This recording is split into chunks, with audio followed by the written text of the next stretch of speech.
हे फ्रिक्स, स्वागत है आप लोग हमारे चैनल में। आई होप आप में से सभी लोगों ने वेनम की फिल्म देख ली होगी। मैंने भी देख लिया है, कुछ खास ज्यादा अच्छा नहीं लगा। मैं तो यही कहूंगा कि सोनी भाई आपसे ना हो पाएगा। सिर्फ एक ही चीज अच्छा लगा, वो है पोस्ट क्रेडिट सीन, जो भी मार्वेल का रेफरेंस था इसलिए अच्छा लगा। और अगर हाँ एक्टिंग की बात करें, टॉम हार्डी की परफॉर्मेंस और वेनम की कॉमेडी सीन्स, उन दोनों के बीच का कॉन्वर्सेशन, ये मुझे काफी अच्छा लगा है। एंड आई होप आप लोगों को भी काफी अच्छा लगा होगा। लेकिन वेनम की आवाज अच्छी नहीं लगी मुझे हिंदी में। वेनम की डबिंग वाली आवाज में थोड़ी सी और बेस होनी चाहिए थी। वैसे मेरे को एक्सपर्ट नहीं हूँ, मुझे लगा इसलिए बोला। और क्लीटस कैसिडी की एक्टिंग भी काफी अच्छी थी और कार्नेज की वीएफएक्स भी, मगर इसके अलावा और कुछ भी नहीं। अब पता नहीं आपको कार्नेज कितना डेडली लगा, उसके पावर्स कितने पावरफुल लगे, मगर आज हम लोग इस वीडियो में जानेंगे कार्नेज के कॉमिक के कुछ ऐसे वर्जन्स के बारे में जो कार्नेज के सबसे पावरफुल और डेडली वर्जन्स में से एक है, जिसमें से कोई काला है तो कोई सफेद। मतलब मैं रेसिस्ट नहीं हूँ, बता दिया बस।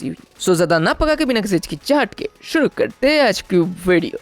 Ultimate carnage. ये कार्नेज सिम्बियोट अल्टीमेट यूनिवर्स 1610 से है। अब एक्चुअली अल्टीमेट यूनिवर्स में सिम्बियोट्स का ओरिजिनल कॉन्सेप्ट काफी डिफरेंट है, क्योंकि यह वेनम सिम्बियोट कोई एलियन स्पीसीज नहीं, बल्कि पीटर पार्कर और एडी ब्रॉक दोनों के पिता के मिलके बनाई गई एक एडवांस सूट था, जो एडवांस हाईटेक जिंदा सूट किसी होस्ट के साथ बॉन्ड करके उसे बेशुमार ताकत दे सकती थी और उसे किसी भी बीमारी से ठीक कर सकती थी, क्योंकि इसके पास फ्रीकिंगली लाजवाब हीलिंग कैपेबिलिटी थी। मगर प्रॉब्लम ये थी कि वो जरूरत से ज्यादा खतरनाक और करप्टेड हो गया था। और अगर बात करें अल्टीमेट यूनिवर्स की कार्नेज सिम्बियोट की, तो एक्चुअली कार्नेज सिम्बियोट वाले सूट को डॉक्टर कॉनर्स ने बनाया था। डॉक्टर कॉनर्स ने पीटर पार्कर और लिविंग सूट वेनम सिम्बियोट के डीएनए को मार्च करके उसके ऊपर एक्सपेरिमेंट करके अल्टीमेट कार्नेज को फॉर्म किया था। और आपको पता ही होगा कि अल्टीमेट यूनिवर्स में हर एक कैरेक्टर नॉर्मल मेन वर्जन से काफी ज्यादा डार्क, पावरफुल और खतरनाक है, और इसलिए तो इन्हें अल्टीमेट कहा जाता है। और इसीलिए इस बात पे कोई शक नहीं कि हर एक अल्टीमेट कैरेक्टर की तरह ये अल्टीमेट कार्नेज भी अपने मेन वर्जन से ज्यादा ही डेडली, पावरफुल और टेरिफाइंग है, और साथ ही में बेरहम भी, जो अपने कैच से छूटते सबसे पहले पीटर पार्कर के घर में जाता है ड्यू टू जेनेटिकल अट्रैक्शन, क्योंकि उसके अंदर पीटर का ही खून था, आई मीन जेनेटिक्स थी। और जहां जाके उसने सबसे पहले गोएन स्टेसी को जान से मार दिया था, और अफसोस कि स्पाइडरमैन कार्नेज को ऐसा करने से रोक नहीं पाया था। मगर सच कहूं, बहुत ही खतरनाक होने के बावजूद भी इस वर्जन के मामले में एक बात ये थी कि इसके साथ क्लीटस कैसिडी वाला मुद्दा नहीं था, और इसीलिए बिना क्लीटस कैसिडी का ये कार्नेज का वर्जन ऑडियंस को काफी खाली खाली सा लगता है,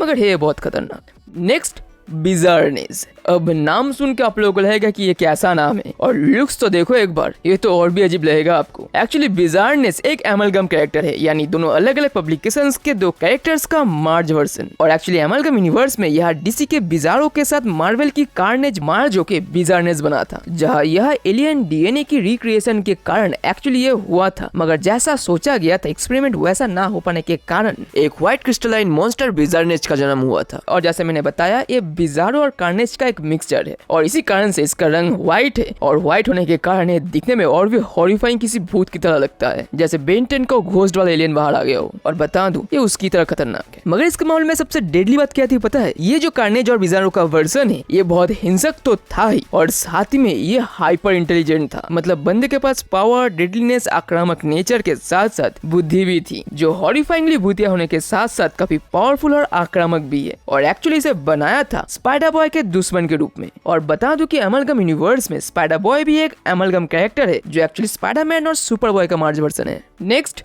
रेड गॉब्लिन। अब ये एक्चुअली हमारे मेन यूनिवर्स के कार्नेज का ही ग्रीन गॉब्लिन के साथ मार्ज हुआ एक फॉर्म है, जो बहुत ही खास है और फैंस के लिए ड्रीम कम्स ट्रू है। एंड ऑनेस्टली ये कार्नेज और ग्रीन गॉब्लिन दोनों का एक बहुत ही बैड एस फॉर्म है, और स्पाइडरमैन के दो क्रेजी विलेंस अगर एक साथ मार्ज हो जाए तो क्या होगा, वो ये वर्जन बहुत ही रिस्पॉन्सिबिलिटी के साथ अच्छे से दिखाती है। और स्पाइडरमैन के उसके साथ उसके एलायंस का भी इस वर्जन ने नाक में दम कर दिया था। अब सही बात बताऊं तो एक्चुअली हुआ ये था कि go down swinging story line में स्पाइडरमैन ने नॉर्मन ऑसबॉर्न के बॉडी में कुछ ऐसे छोटे छोटे नैनोबॉट्स घुसा दिए थे, जिस कारण से नॉर्मन ऑसबॉर्न दोबारा कभी ग्रीन गॉब्लिन नहीं बन पा रहा था। गॉब्लिन सीरम उसके अंदर काम नहीं कर रही थी, मगर नॉर्मन को तो अच्छी जिंदगी पसंद नहीं, उसे तो दोबारा ग्रीन गॉब्लिन बनना है, पावर्स लेनी है और स्पाइडरमैन को मजा चखाना है। और इसलिए हजारों कोशिशों के बाद भी नॉर्मन ऑसबॉर्न दोबारा सुपर विलेन नहीं बन पा रहा था, और आखिर में उसके पास कार्नेज सिम्बियोट के साथ बॉन्ड करने के अलावा और कोई रास्ता नहीं बचा था। और बता दूं कि उस वक्त कार्नेज सिम्बियोट को क्लीटस कैसिडी से अलग करके एक खास स्पेशल साल हेडक्वार्टर में कैद रखा गया था, जिसके बाद ऑसबॉर्न ने अपने भाड़े के टट्टुओं की मदद से उसे हासिल करवा लिया था और कार्नेज के साथ बॉन्ड हो गया था। मगर पहले बॉन्डिंग में कार्नेज को संभालना उसके लिए बहुत मुश्किल था और इतने साल कैद रहने की वजह से कार्नेज भी खून का प्यासा था और इसलिए आखिर में दोनों के बीच हुई एक सौदे के कारण फाइनली कार्नेज ऑसबॉर्न की बात मानने लगा था और साथ ही में उसके बॉडी से स्पाइडरमैन के सारे नैनोबॉट्स को कार्नेज ने चुटकी में बाहर निकाल दिया था। और आखिरकार इसी चीज का ही तो इंतजार था नॉर्मन को, जिसके बाद उसने दोबारा गॉब्लिन सीरम को अपने अंदर लेके बन गया था एक ऐसा ग्रीन गॉब्लिन जो बॉन्डेड था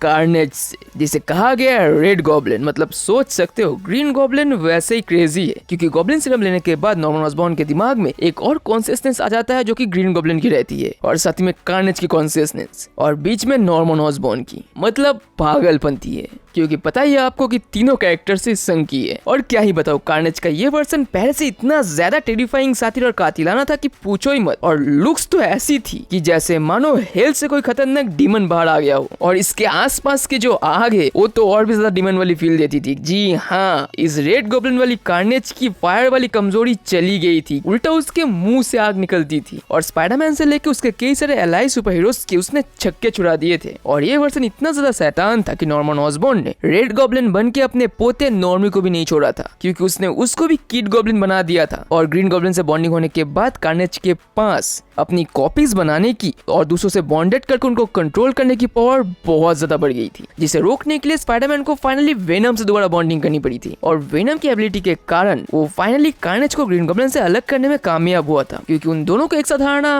quite difficult. Next, cosmic carnage. अब ये कार्नेज उतना ज्यादा फेमस तो नहीं हुआ था, क्योंकि काफी लोगों को ये कार्नेज पसंद नहीं आया था, मगर बता दूं कि ये कार्नेज सच में काफी पावरफुल है। अब देखो यार, कार्नेज खुद एक बेहद ही पावरफुल और डेडली कैरेक्टर है, जो क्रेजी साइकोपैथ कैरेक्टर कब कहा, किसको कहा, क्यों, किस कारण से मार दे, किसी को नहीं पता। अब बेशुमार सिम्बियोटिक पावर्स के साथ साथ अगर इसके पास ऊपर से कॉस्मिक पावर्स भी आ जाए तो सोचो क्या तबाही आएगी। अब एक्चुअली इस यूनिवर्स में हुआ ये था कि स्पाइडरमैन के साथ कार्नेज के बैटल के वक्त स्पाइडरमैन के तरफ से सिल्वर सर्फर भी टपक पड़ा था और सिल्वर सर्फर के टपकने के बाद ही पता नहीं कार्नेज को क्या हो गया, वो अचानक से सिल्वर सर्फर को देख के इतना ज्यादा अट्रैक्टेड हो गया, उसके ऊपर इतना ज्यादा लट्टू हो गया कि उसने तुरंत क्लिटस कैसिडी, अपने भाई क्लिटस कैसिडी को छोड़ के सिल्वर सर्फर के ऊपर झपट पड़ा और उसके साथ बॉन्डिंग करके बन गया कॉस्मिक कार्नेज। भाई को धोखा कहाँ बोले। जिसके बाद उसके पास कॉस्मिक पावर्स तो आई ही थी और साथ ही में वो सिल्वर सर्फर के सर्फ बोर्ड पे उड़ने वाला एक क्रीपी मॉन्स्टर बन गया था और सच में वो बहुत क्रीपी लग रहा था। मगर लकीली यूनिवर्स की किस्मत अच्छी थी कि इसके पहले कार्नेज इन बेशुमार पावर्स और सिम्बियोटिक पावर्स के साथ यूनिवर्स के लिए एक बहुत बड़ा थ्रेट बन जाए। सिल्वर सर्फर खुद ही कार्नेज सिम्बियोट को रजिस्टर करने में कामयाब हो गया था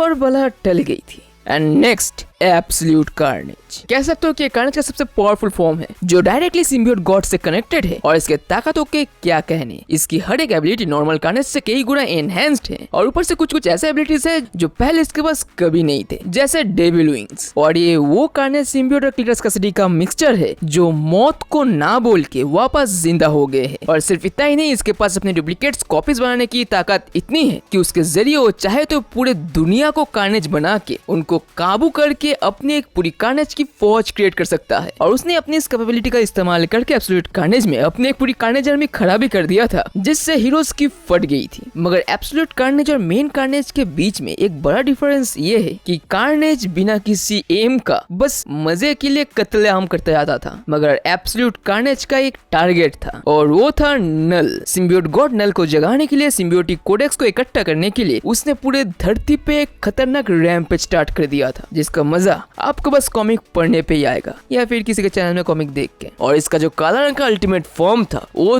तो बहुत ही टेरिफाइंग था। मतलब लिटरली मार्वल यूनिवर्स के हर एक आदमी को और हर एक हीरो को इसने घबराहट में डाल दिया था, इतना ही ज्यादा डेडली था ये। मगर ये तो रही कार्नेज की बात। मगर अगर आप लोगों को वेनम के डेडली वर्जन्स के बारे में जानना है तो वो वीडियो आपको ऊपर मिलेगी, और अगर आपको रेड गॉब्लिन के बारे में डिटेल में जानना है तो नीचे वाले वीडियो में क्लिक कर लेना। फिर मिलेंगे अगले वीडियो में एक और मजेदार कंटेंट के साथ, और तब तक के लिए स्टे ट्यून्ड, स्टे सेफ, अपना और अपने फैमिली का ख्याल रखिए और दूसरे के अच्छे काम में मदद कीजिए, because you are oh freaking super hero.